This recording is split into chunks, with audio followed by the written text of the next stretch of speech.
大家好，今日我會介紹馬雲 MFL 一線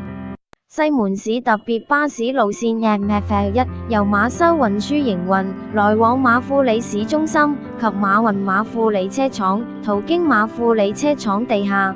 歷史：2023年6月17至18日，配合馬修運輸取得西門專營權1週年，於馬富里車廠舉行的巴士展覽 MFL 一線投入服務。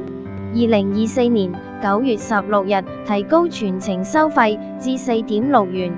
因當日不設服務，因此相關改動在下一次提供服務時才實施。收費：全程收費4.6元，服務時間及班次：2023年6月17至18日，由馬富里市中心開出9點45分至16點35分，